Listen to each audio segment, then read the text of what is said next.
नमस्कार। आप सभी का आप सभी के अपने चैनल सनातन धर्म ज्ञान पर एक बार फिर से बहुत बहुत स्वागत है। आशा करते हैं कि आप और आपके परिवारजन सभी स्वस्थ होंगे और बहुत ही अच्छे होंगे। तो बिना समय व्यर्थ करें लेकर चलते हैं आपको आज की अद्भुत विशेषांक की ओर। आज का जो विशेषांक है यह आप सभी के लिए बहुत ही महत्वपूर्ण जानकारी वाला होने वाला है। जिस प्रार्थना से आप अपनी आने वाले जितने भी समय आप अपने समय जो भी अपने कार्यों पर लगाएंगे, उन कार्यों में आपको सफलता निश्चित मिलेगी।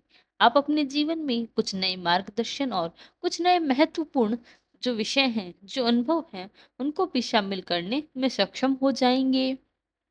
आप सभी जानते ही हैं, हमारे सभी अनन्य दर्शकों के लिए ये बड़ा ही महत्वपूर्ण होने वाला है। हमारे अनन्य दर्शक महाराज जी से जुड़ने वाले अनुभवों को और भी रचनात्मक देखना चाहते हैं, और यह भी हम प्रयास करते हैं कि उनका दृष्टिकोण महाराज जी को लेकर बहुत ही सकारात्मक हो जाए। महाराज जी अनन्य भक्तों पर कृपा उन सभी के जीवन पर आ जाए, यह सभी हम अपने मन में लेकर चलते हैं। तो बहुत हद तक आप सभी इसमें कामयाब भी होंगे। अब आपको करना क्या है, इस विषय पर आगे आपको लेकर चलते हैं। देखिए, इसमें कुछ भी मैं आपको अगर व्यक्तिगत अनुभव बताऊं, वह भी आपके साथ साझा करूं, तो यह कार्य अपने पूर्व के जितने भी विशेष जो भी मैं आपको बता चुकी हूँ, तो एक अनुभव, एक क्रिया जो मैं अपने जीवन में करती हूँ, वह मैं आपके साथ साझा करूंगी। देखिए, प्रतिदिन जब भी आप उठते हैं, तो सबसे पहले आप महाराज जी के दर्शन करना कभी मत भूलिए। हमारे अनन्य भक्त जितने भी दर्शक हैं, उनको मैं सबसे पहला कार्य यही बताऊंगी कि सवेरे उठे और सबसे पहले महाराज जी के दर्शन करने चाहिए।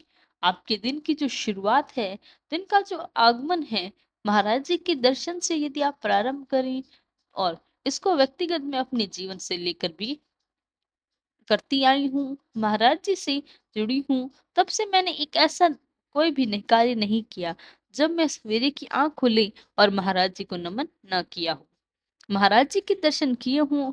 और इसके लिए आप महाराज जी की जो छवि चित्र हैं, उसको आप किसी एक ऐसे स्थान पर लगाएं जहां पर आपको सवेरे उठते ही आपकी नजरें वहां पर जाएं, महाराज जी की छवि चित्र पर पड़े। इससे आपको स्वतः ही महाराज जी का आशीर्वाद, उनके दर्शन प्राप्त होंगे। ऐसे करने के पश्चात आपको अपने दिन की शुरुआत करनी है। स्नान आदि कार्य करने के बाद एक प्रार्थना आपको अपने जीवन में अवश्य शामिल करनी है। अब देखिए, प्रार्थना करने का ढंग, प्रार्थना करने का जो रीत है, वह हर किसी मनुष्य की अलग अलग हो सकती है। हर किसी की भावनाएं अलग हो सकती है। हर किसी की पूजा विधि विधान अलग तरीके की हो सकती है। लेकिन एक बात सब में सामान्य होती है, वह है मन की सच्ची श्रद्धा। मन में जितनी सच्ची श्रद्धा आप रखेंगे, उतना ज्यादा आपका जो हृदय है, आपका जो भाव है, वह पावन हो जाएंगे। और आप सभी जानते ही हैं, आप सभी बुद्धिजीवी लोग हैं। आप सभी जानते हैं कि बिना भावनाओं के, बिना श्रद्धा भाव के कोई भी पूजा अधिकार संपन्न नहीं हो सकती, सटीकता के साथ कभी संपन्न नहीं हो सकती। इसीलिए अपने जीवन में सदैव आपको पवनता पवित्रता को अपने भाव, पवित्रता के साथ आपको जीवन में जागृत करने का प्रयास करना है। और यह जागृत करने का भी और भी तरीका है, वह यह है कि निरंतर जब भी आप पूजा विधि विधान के कार्य करते हैं, उसमें अपने मन के पूरी तरह से संलग्न करें। मन को संलग्न सबसे ज्यादा महत्वपूर्ण होती है। जितना आपका अंतर मन है, हृदय संलग्न होगा पूजा विधि विधान में, उतनी ज्यादा श्रद्धा का भाव आपके हृदय में जागृत हो जाएगा। और इस जागृत अवस्था में जब आप कोई भी प्रार्थना करें, तो अवश्य स्वीकार होती है। तो इसी क्रम में आगे चलते हैं। जैसा मैंने आपको बताया, मन से सच्ची श्रद्धा से अगर भाव जागृत करें, अब प्रार्थना क्या करनी है। देखिए, शब्द कोई भी आप चुने, इसमें मैं आपको बाधा नहीं करूंगी।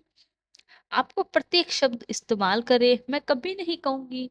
बस मेरे मन में एक ही बात है कि आप अपने भाव सच्चे रखें। महाराज जी के प्रति पूरी तरह से आप श्रद्धा रखें, पूरे श्रद्धा भाव से, पूरे विभव के साथ आपको सदैव समर्पण करना है। महाराज जी के समक्ष जब आप कोई प्रार्थना करें तो पूर्ण रूप से समर्पित हो जाइए। स्वयं को कुछ क्षणों के लिए पूरी तरह से महाराज जी को समर्पित कर दीजिए। जब आप महाराज जी के समक्ष एक पुष्प की भांति समर्पित होंगे, तो जैसे आपकी देखा कि जब सभी ईश्वर के हमारे इष्ट उसे पूरी समर्पित करते हैं और पुष्प अपने श्रद्धा भाव से समर्पित किए जाते हैं, ऐसे ही आपको एक पुष्प की भांति, एक बड़े ही सुंदर पुष्प की भांति अपने आप को समर्पित करना है। कुछ क्षणों के लिए जब आप प्रार्थना करें, तो उस प्रार्थना में आपको एक बात अपने विचार व्यक्त करने की, महाराज जी के सामने अपने विचारों को बहुत ही सुंदर भावों के साथ, आपके जो संपूर्ण जीवन में जो आपके विचार है, महाराज जी के चरणों में समर्पित करें। प्रत्येक क्षण, प्रत्येक पल, प्रत्येक जितने भी भावनाएं हैं, जितने विचार हैं, जितने मार्गदर्शन हैं, वह आप चाहते हैं कि मेरे भाव, मेरी वाणी में सरस्वती का वास हो जाए। मेरे प्रत्येक पल की स्वयं खबर मुझे जीवन में जहाँ पर भी मार्गदर्शन की आवश्यकता है, आज के दिन में हर कार्य आपके मार्गदर्शन शामिल हो जाए और आपके मार्गदर्शन से ही मेरे सभी कार्य संपूर्ण हो जाएं। तो ये प्रार्थना आपको अपनी जोड़नी है। इसमें आप अपने कोई भी शब्दों का भी इस्तेमाल कर सकते हैं। अपने शब्द आपके ज्यादा समर्पित हों, उन शब्दों का इस्तेमाल करें। लेकिन मेरे कहने का आशय बस इतना है कि आप अपनी प्रार्थना में महाराज जी को अपने हृदय की बिल्कुल एकदम खोल कर रख दीजिए। आपके हृदय की प्रत्येक बात महाराज जी के समक्ष कह दीजिए। जिस भाव से महाराज जी यह आपकी प्रार्थना समर्पित करें, मैं आपको शत प्रतिशत यह दावा कर सकती हूँ कि आपकी प्रार्थना अवश्य ही स्वीकार हो जाएगी। आपको महाराज जी के सामने अपनी प्रार्थना, अपनी बात कहने में कोई संकोच नहीं करना है। जिस प्रकार एक छोटा बालक अपने माता पिता से अपनी बात कहने में कोई संकोच नहीं करता, क्योंकि वह माता पिता पर ही आश्रित होता है। इसी प्रकार से आपको अपने सभी भाव, अपनी सभी इच्छाएं अपनी प्रार्थना में महाराज जी के समक्ष कह देनी है।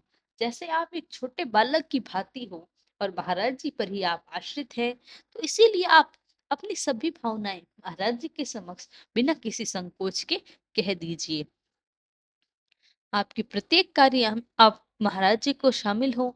जिस कार्य में महाराज जी शामिल हो जाएं, वह कार्य कभी बुरा हो ही नहीं सकता। आपका प्रति क्षण जीवन में, प्रत्येक दिन में कभी भी खराब नहीं हो सकता। आप हर कार्य को बड़ी सटीकता के साथ, बड़ी सहजता के साथ और बड़े ही निपुणता के साथ कर पाएंगे।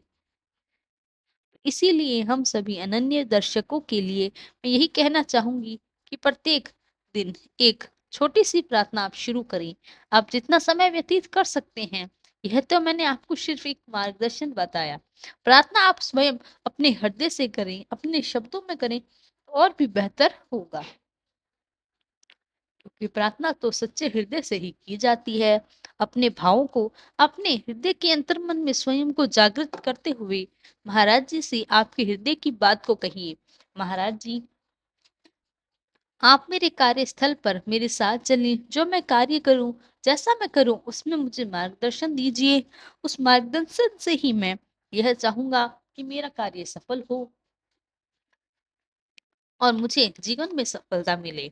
कोई भी कार्य मुझसे गलत ना हो पाए, ऐसा कोई कार्य ना हो जहां मैं अपना 100% ना दूं।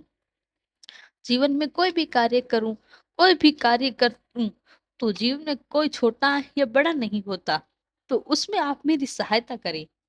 इस प्रकार से आप अपनी प्रार्थनाएं महाराज जी के समक्ष कह सकते हैं और महाराज जी का आशीर्वाद आपको 100% प्राप्त हो जाएगा। तो यह था हमारा आज का क्रमांक। आशा करते हैं आपको आज का क्रमांक पसंद आया होगा। यदि क्रमांक अच्छा लगा तो लाइक, कमेंट, शेयर और चैनल को सब्सक्राइब करना ना भूलें। साथ ही साथ यदि आपका कोई प्रश्न है तो हमें उसको भी लिख कर बताएं, हम उसका भी प्रत्युत्तर अवश्य देंगे। कल फिर मुलाकात होगी ऐसे ही एक अद्भुत क्रमांक के साथ। तब तक के लिए धन्यवाद। जय गुरु जी।